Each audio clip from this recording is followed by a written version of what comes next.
যে কোনো শিল্পীর জন্যই আসলে অ্যাওয়ার্ড বা যে কোনো সম্মাননা বলবো এক কথায় খুবই ভালো লাগা কাজ করে এবং সেই সাথে হচ্ছে কাজ করার অনুপ্রেরণা যোগায়। তো আজকে আইপিএ অ্যাওয়ার্ডে আমাকে ইনভাইট করা হয়েছিল এবং তারা আমাকে একটা সম্মাননা দিবেন সেটাও আমাকে আগে থেকেই জানিয়েছিলেন। চলচ্চিত্রে কাজ করার জায়গাটা শুরু হয়েছিল 2013-তে। তো আজকে অবধি আমার এই যে পথ চলাটা এটা আসলে দায়িত্বশীলতার জায়গা থেকেই বলবো।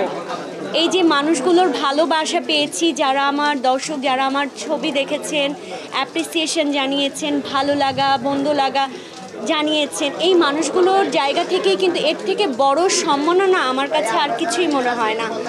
দর্শকের ভালোবাসা, দর্শক আমার কাজ দেখবে,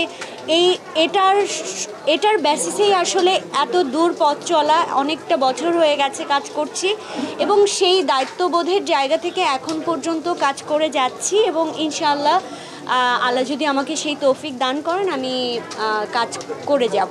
প্রথমত বলবো, বিতর্ক সৃষ্টি করতে চাইলেই বিতর্ক তৈরি করা যায়। সব কিছুকে পজিটিভভাবে দেখতে আমি খুব পছন্দ করি এবং পজিটিভ মনে হয়েছে যে ঠিক আছে, আমাকে চলচ্চিত্রে কাজ করার জন্য আমাকে একটা সম্মাননা দিতে চাচ্ছেন। অনেকটা বছর হয়ে গেছে আমি চলচ্চিত্রে কাজ করছি, সেই জায়গা থেকে আমার কাছে মনে হয়েছে যে না, it's a positive thing.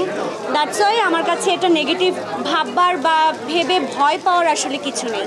Arifin শুভ ভাই হচ্ছেন আমার কোয়ার্টিস্ট ছিলেন, ওনার সাথে কাজ করা হয়েছে। শুভ ভাইয়ের যেহেতু আমার প্রথম সিনেমার হিরো, সো ডেফিনেটলি তার প্রতি একটা ভালো লাগা, শ্রদ্ধাবোধ কাজ করে। আর শাকিব খান ডেফিনেটলি আমাদের দেশের একজন সুপারস্টার।